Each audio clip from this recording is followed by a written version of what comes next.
안녕하세요. 서울신용보증재단 동대문 지점에서 근무하고 있는 권성우 지점장입니다. 예, 오늘 말씀드릴 내용은 주로 이제 4가지의 말씀인데요. 저희 쪽에서 하고 있는 신용보증제도와 소상공인 지원제도, 그다음에 올바른 신용 등급에 대해서 말씀을 드릴 거고, 창업 전에 좀 주의하셔야 될 몇 가지 사항들에 대해서 체크리스트화 하셔서 창업 전에는 꼼꼼히 보셔야 될 사항들에 대해서 말씀드리도록 하겠습니다. 첫 번째, 창업 전에 알아야 할 소상공인 자영업 창업 10계명에 대해서 말씀드리도록 하겠습니다. 먼저 이 창업을 하시려면 창업에 대한 부푼 꿈보다는 이 창업이 얼마나 어려운 거에 대해서 생각을 하셔야 될 것 같은데요. 이 창업이라는 거는 물론 이제 성공을 위해서 창업을 할 수도 있지만 그보다는 안정적이고 이 생존의 컨셉으로 창업을 하신다고 생각을 하시면 됩니다. 첫 번째, 창업을 하고자 하시면 그 열정이 있다면 그 열정으로 지금 몸담은 회사나 조직에서 지금 환경에서 최대한 버티시는 게 좋다고 생각을 합니다. 다들 알고 계시겠지만 창업은 조금 더 많은 환경에서 많은 경쟁자들과 경쟁을 하신다라고 생각을 하시면 됩니다. 그래서 첫 번째는 사회적 참여 때문에 사장이 되려고 하지 마시고, 월급이 낮더라도 지금 현재 있는 조직에 계시거나 재취업을 준비하시는 게 조금 더 안정적이고 생존을 위해서는 또 좋다고 생각이 됩니다. 그래서 첫 번째는 회사가 전쟁터라면 회사 밖은 지옥이다. 두 번째, 자영업 창업의 위험성을 직시하라. 자영업을 하시면 자영업의 평균적으로 자영업의 이 서울 시내에 있는 그 자영업자의 월 평균 소득이 187만 원입니다. 그리고 창업을 하시고 1년 내에 폐업하시는 게 38%고, 소상공인 중에서 22%가 1일 근로시간이 12시간이 넘습니다. 평균 부채 금액도 5,300만 원입니다. 이렇듯 자영업 창업이 녹록지가 않기 때문에 너무 이 밝은 장밋빛 미래만 구상하지 마시고 본인에 맞는 열악한 수익과 경영 환경을 직시하는 것이 좋습니다. 세 번째는 창업을 하고 싶으시면 블루오션 상권과 업종을 선택하셔야 됩니다. 남들과 똑같은 치킨집이나 남들과 똑같은 이 어떤 프랜차이즈 사업, 이런 것들은 큰 성공을 보장할 수가 없습니다. 나만이 가지고 있는 다른 독특한 차별성을 가지셔야지 이쪽에서 생존하실 수 있다라고 생각이 됩니다. 그래서 세 번째는 남다른 차별성이 없으면 사장이 될 생각은 마라. 기술과 창의성으로 무장하라입니다. 네 번째는 창업 전 적어도 1년 이상은 준비하셔야 됩니다. 무작정 사업자 등록증을 내시고 장밋빛만 보시면 그 사업은 아까 말씀드린 것처럼 1년 내에 40% 사업자들이 폐업하고 있습니다. 그렇기 때문에 창업 전에는 전문가들이라든지 주변 아는 지인들을 통해서 이 창업의 장단점을 충분히 파악하셔야 됩니다. 저희 서울시에서는 서울시 자영업센터를 통해서 이 창업하시는 분들에 대해서는 꼼꼼하게 사업 분석을 해드리고 상권 분석도 해드리고 있습니다. 그래서 창업하시기 전에는 적어도 1년 정도는 그 사업의 업종에 대해서 꼼꼼하게 그렇게 준비를 하셔야 된다고 생각이 됩니다. 그래서 교육을 반드시 이수하시고 사업 계획도 직접 작성해 보시고요. 창업 희망 업종 점포에 대해서는 종업원으로 취업하시고 사업 운영에 대한 노하우를 익혀주시기 바랍니다. 저희 재단에서는 이러한 멘토 기업에 대해서도 직접적으로 이 창업하시는 분들이 직접적으로 가서 체험할 수 있는 그런 프로그램도 있습니다. 그래서 반드시 창업에 필요한 전문 교육 프로그램과 전문가의 컨설팅을 받아보시는 것이 굉장히 중요합니다. 다섯 번째, 내 점포가 주변 상권과 궁합이 맞는지 반드시 살펴보셔야 됩니다. 상업 입지가 좋다고 해서 꼭 장사가 잘 되는 건 아니거든요. 그래서 그 희망 상권과 고객의 소비 성향, 희망 업종에 대한 매출 규모 이런 객관적인 데이터를 통해서 내가 지금 하려는 데에 내가 맞는 로케이션이 맞는지 이런 분야에 대해서 꼼꼼하게 체크를 해보셔야 되는데 이런 것도 서울시에서 제공하고 있는 소상공인 업종 지도가 있습니다. 이런 부분을 통해서 주변의 부동산과 객관적인 데이터를 비교해 주시면 조금 더 사업의 생존율을 높일 수 있다라고 생각이 됩니다. 여섯 번째는 수익성보다는 안정성에 역점을 두셔야 됩니다. 제가 계속해서 말씀을 드리지만 사업을 하신다는 것은 성공을 바라보기보다는 생존의 컨셉으로 사업을 하시는 게 성공의 가능성이 더 높다라고 생각이 됩니다. 성공한다는 것은 단순히 본인의 노력만으로 성공을 하는 건 아니고요. 여러 가지 정책적인 거, 그다음에 이 사람들에 대한 선호도라든지 이런 복합적인 결과물이 있어야지 성공을 하신다고 봅니다. 그래서 사업 초기에는 너무 많은 사업 초기 그 투자 비용이라든지 이런 건 두시고 조금 더 자기가 맞는 그런 그 수익성보다는 안정성에 역점을 두시는 게 조금 더 좋다라고 생각이 됩니다. 수익성이 떨어지면 원금마저 까먹는다. 수익성을 철저히 따져본 후에 사업을 시작하시기 바랍니다. 일곱 번째는 상가 임대차 계약 관계, 권리금 관계, 돌다리도 두드려 보면서 건너라. 요즘에는 표준계약서 이외에 임대인이나 아니면 양도인이 굉장히 많은 특약 조건을 걸고 있습니다. 이 분야에 대해서 자칫 잘못하면 투자한 금액을 금방 손실을 보거나 큰 손해를 볼 수가 있다라고 생각이 됩니다. 그래서 이런 그 계약 관계나 법령 관계에 대해서는 반드시 상가 임대차 전문 상담 인력의 도움을 받으시기 바랍니다. 권리금이나 임대료가 비싼 점포와 시설비는 시설비가 많이 드는 사업은 일단은 사업을 처음 하시는 분들은 피해 주시기 바랍니다. 여덟 번째, 프랜차이즈 창업을 한다면 우량한 본사를 고르는 게 집중하라. 프랜차이즈 사업은 다른 여러 가지 고민들을 조금 벗어나고는 있지만 이 귀에 듣기 좋은 그런 소리만 하기 때문에 자칫 놓치는 부분이 굉장히 많습니다. 그래서 본사 말만 듣지 말고 현장의 눈으로 확인하고 본사의 영업이익, 구성비, 계약 조건 파악 등 공익 가맹 거래사의 도움을 받으시기 바랍니다. 아홉 번째는 기술도 홍보하지 않으면 무딘 칼이다. 홍보 판촉이라는 미인을 활용하라. 이 사업을 한번 하시면요. 계속 자리에 앉아 있는다고 남이 찾아오지 않습니다. 계속적인 홍보와 판촉 이런 분야에 대해서 관심과 노력을 기울여 주시기 바랍니다. 마지막 열 번째는 꾸준히 배우고 활용하지 않으면 공급탑도 무너집니다. 계속적인 상권의 변화와 소비자의 변화 이를 민감하게 대처하시기 바랍니다. 이러한 10가지 항목을 체크리스트화 하셔서 창업 전에 10가지 항목에 다 충족이 되신다 하면 그때 준비된 창업자로 사업을 준비하시면 됩니다. 두 번째에 말씀드릴 거는 이 사업을 하시게 되면 본인 자금으로만 다 사업을 하시기 어려운데요. 이 분야에 대해서는 본인이 신용에 대해서 어떻게 관리를 하고 신용 등급이 어떻게 구성이 되어 있는지에 대해서 말씀을 드리도록 하겠습니다. 자, 두 번째 부분은 신용 등급 관리에 대해서 말씀을 드리도록 하겠습니다.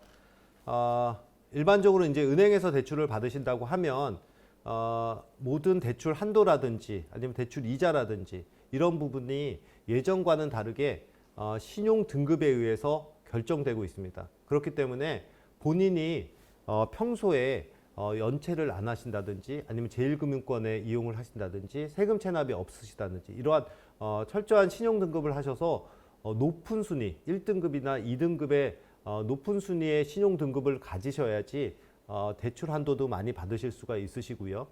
그 다음에 금리도 조금 더 저렴한 금리로 받으실 수가 있습니다. 이러한 신용 등급은 1등급에서 10등급까지 가져갈 수가 있는데요. 이런 그 신용 거래를 하면서 본인이 가지고 있던 현금 거래 이외에 그 다른 이 신용 거래를 가지고 있기 때문에 장점이 있는 반면에 또 단점도 있습니다. 장점으로 보면 내가 이 대출이라든지 타인 자문을 통해서 내가 살 수 있는 금액보다 더 많은 제품을 살 수 있는 구매력이 증가를 하고 가계 비상 자금도 충당하고, 이 마이너스 대출 같은 경우에는 안 쓰면 대출 금리가 안 나가지만 쓰게 되면 이제 비상용으로 가지고 있는 거죠. 이런 것도 일종의 신용 거래라고 생각을 할 수가 있습니다. 그다음에 소득 및 자산도 보호할 수 있고 현금 보유를 대체하고 개인 신용의 축적에 도움이 될 수 있다고 생각이 됩니다. 하지만 단점은 이런 그 신용대출이 초단기 신용대출이라든지 제2금융권, 제3금융권의 그 신용거래를 하게 되면 이자나 서비스를 수수료를 부담하셔야 됩니다.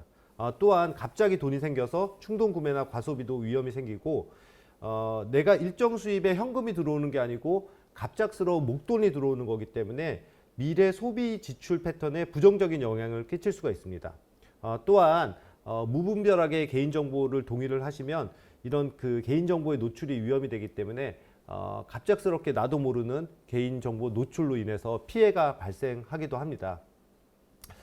그러면 이러한 신용등급이라는 건 어떻게 분포가 되어 있냐면 보통 총 한 4천만 명 정도가 이제 신용등급화를 해서 1등급에서 10등급까지 분포가 되어 있습니다. 그래서 보통 은행 거래를 하시면 1등급에서 6등급 정도까지 은행 거래를 하실 수가 있는데요. 보통 연체라든지 초단기 연체, 뭐 하루나 이틀 연체도 신용 등급의 하락을 가져올 수 있습니다. 이러한 신용 등급은 내가 부자나 돈이 많거나 이래서 높은 등급을 받는 것이 아니고 내 기본적인 행태, 얼마나 금융기관과 거래를 잘 했는지, 연체 없이 거래를 잘하고 대출도 합리적으로, 그 다음에 그 적정 수준에서 거래를 했는지에 따라서 등급이 높아지는 그런 구조입니다. 그래서 은행권에서 대출을 받으시려면 1등급에서 6등급까지는 유지를 하셔야 되고 7등급, 8등급부터는 대출이 조금 어렵고 신용카드 발급도 어렵다고 보시면 되겠습니다. 그래서 그 우리나라의 그 신용등급 회사는 보통 두 가지의 그 신용평가 회사로 나눠지는데요. 나이스 신용평가 정보회사와 코리아 크레딧 뷰로 요 두 개 회사로 그 구성이 됩니다. 그래서 그 두 개 회사가 구성 비율이 조금 다른데요.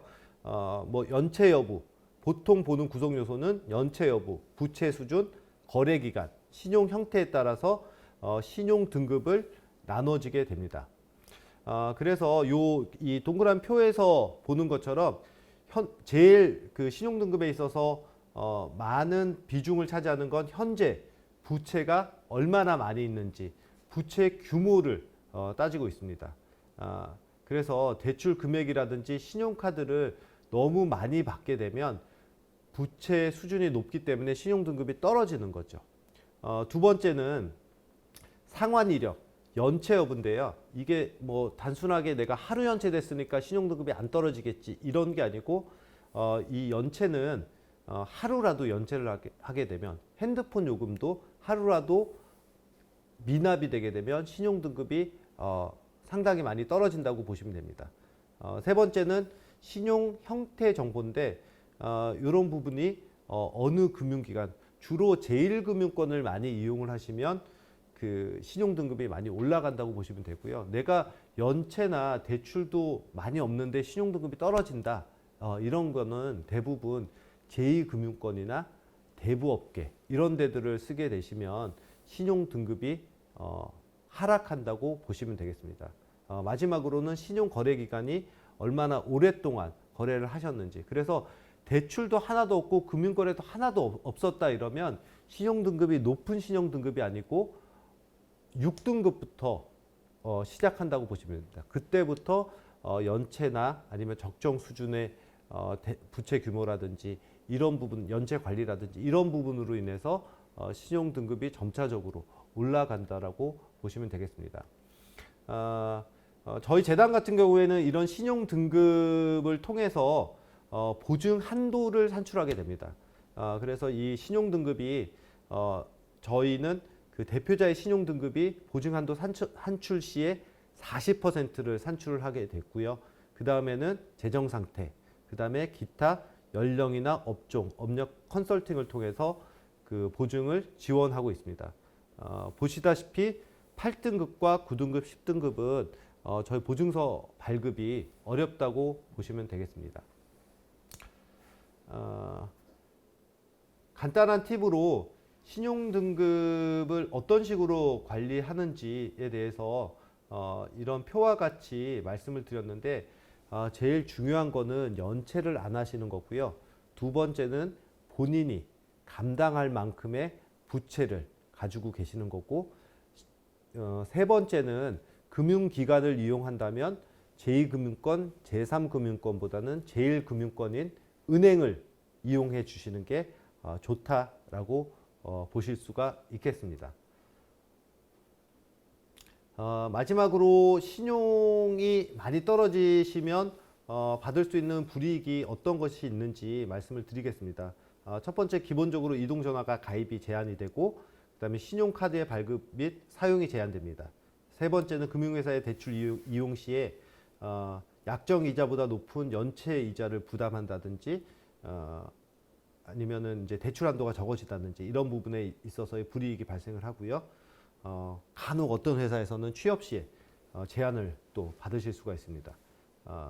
그 다음에 소유부동산과 급여에 대한 가압류로 재산권 행사가 곤란해질 수도 있습니다. 이 앞에 신용보증과 저희 소상공인에 대한 지원 제도가 상당히 좀 어려운 내용이기 때문에 질의응답을 통해서 저희 재단이 어떤 일을 하는지에 대해서 먼저 개념을 알고 계시는 게 좋기 때문에 요 질의응답 시간을 먼저 갖도록 하고요.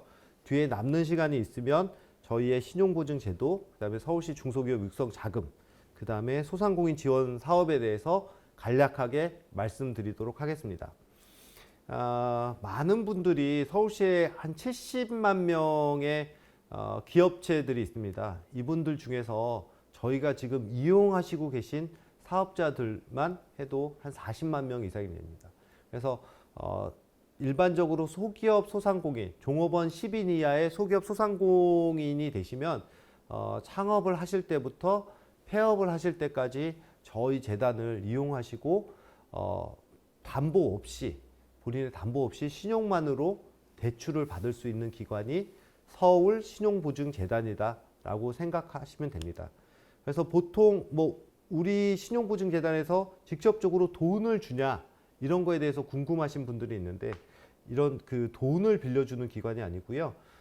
저희 신용보증재단은 여러분들의 신용 상태를 보고 보증서를 발급해 드리고 있습니다.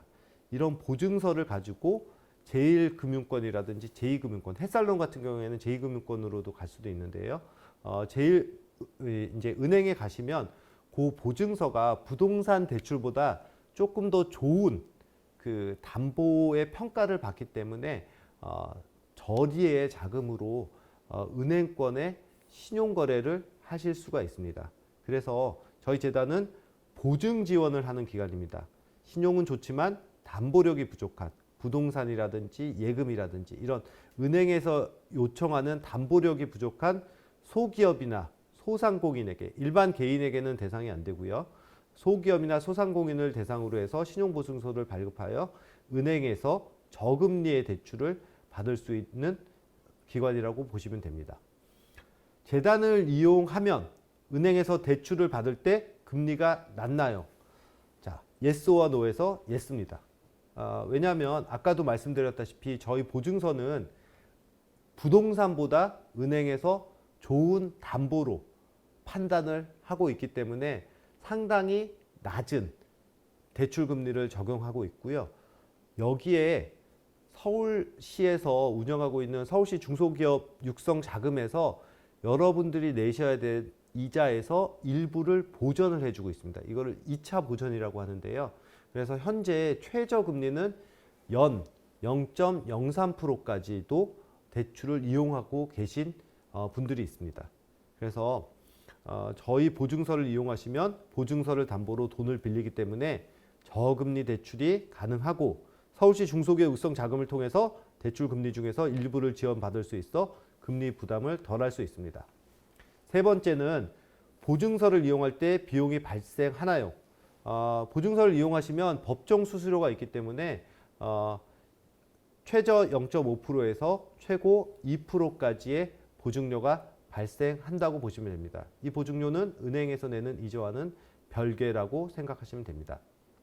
네 번째, 보증 지원을 받으려면 부동산 같은 담보가 필요한가요? 필요가 없습니다.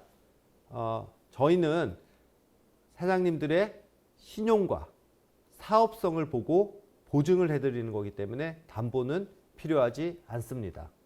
다섯 번째, 보증서를 발급받으시는데 시간은 얼마나 걸리시나요? 요거는 이제 저희가 기계적으로 발급을 하는 게 아니고 저희 심사역들이 일일이 사장님들의 사업을 평가를 한다라고 생각을 하시면 됩니다. 그래서 기본적으로는 2주에서 4주 정도 걸린다고 생각을 하시면 되고요. 요즘은 약간의 좀 자동화도 많이 되고 비대면화도 많이 되기 때문에 저희는 일주일 내에 보증서 발급을 하려고 노력을 하고 있습니다. 다만 자금 성수기인 4월에서 6월, 그 다음에 추석에 전후에서는 조금 한 달에서 한 2달 정도 예상하시고 오시면 됩니다. 여섯 번째는 사업을 하는 사람만 이용할 수 있나요? 저희 재단은 아까도 말씀드린 것처럼 영리를 목적으로 하는 서울에 소재한 사업자들을 대상으로 보증서를 발급해 드리고 있습니다. 그래서 서울시에 사업을 하시는 개인 사업자나 법인 사업자를 대상으로 보증서를 발급해 드리고 있습니다. 일곱 번째, 혹시 상담을 받으면 신용등급이 내려가지 않나요? 저희 공공기관에서의 신용등급 조회는 신용등급 하락에 영향을 미치지 않습니다.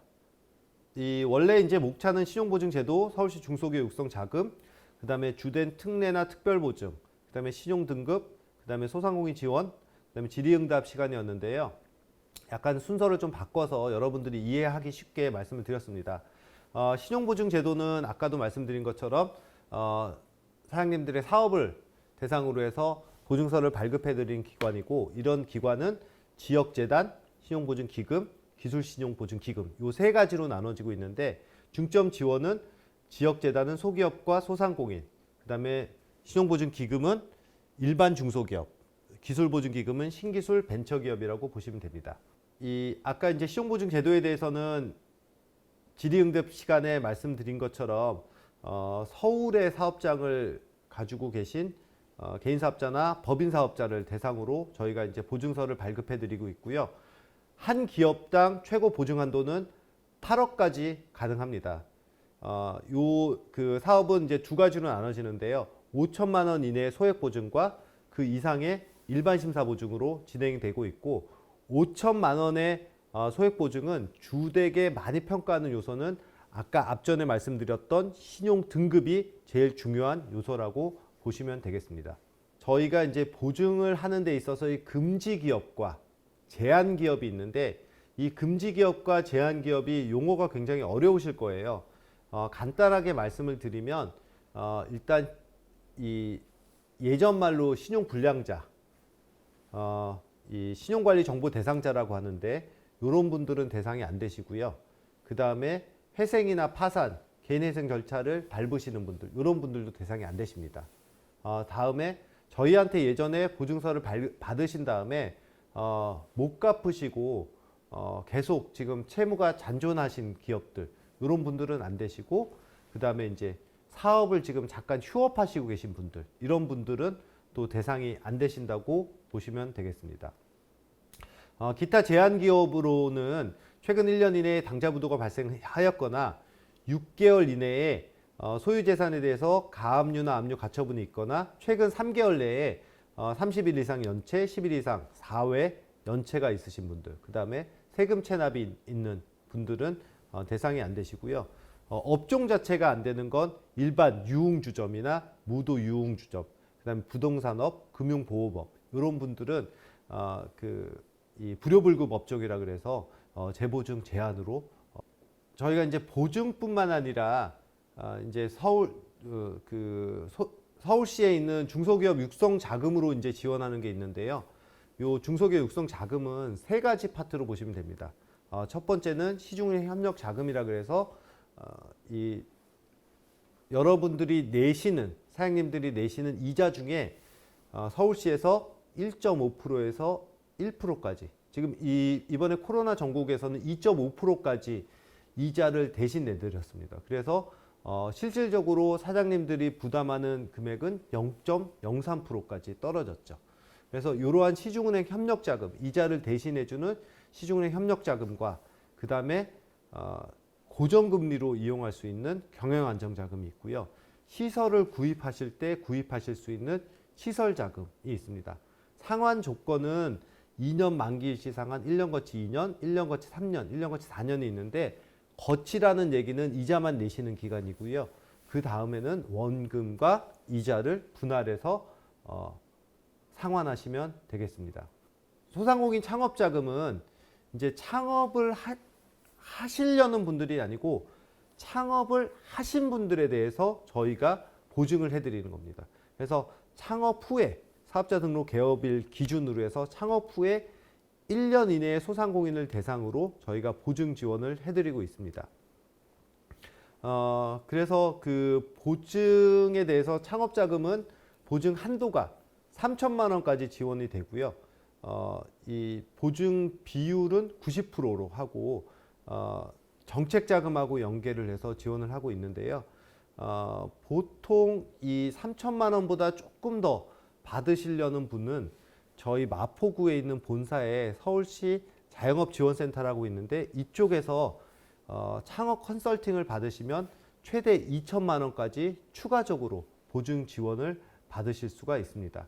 신청 서류라든지 이 절차라든지 이런 부분은 저희 고객센터에 1577-6119번으로 전화를 주시면 자세하게 상담이 되니까 요 절차나 이런 부분은 교육보다는 개별적으로 신청하실 때 조금 더 상세한 문의를 해주시는 게 좋으실 것 같고요.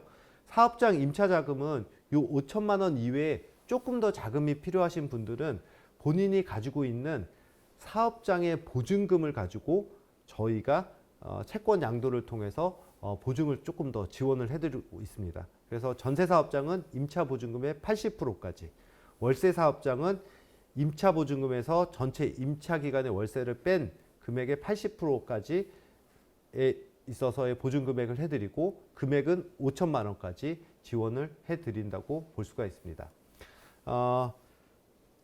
짧은 시간 동안에 이렇게 좀 많은 내용을 설명을 드렸는데요. 너무 고민하지 마시고 이 제가 말씀드리는 번호만 알고 계시면 됩니다. 1577-6119 요 번호에 저희 고객센터니까 이 강의를 들으시면서 신용보증제도라는 게 있구나, 자영업지원센터라는 게 있구나, 요 정도만 알고 계시면 되겠습니다. 그 이외에 저희가 이제 소상공인 지원에 대해서 여러 가지 컨설팅 사업이라든지 시설 개선 사업도 진행을 하고 있으니까 저희 고객센터나 홈페이지를 통해서 조금 더 상세한 내용을 받으실 수가 있고요.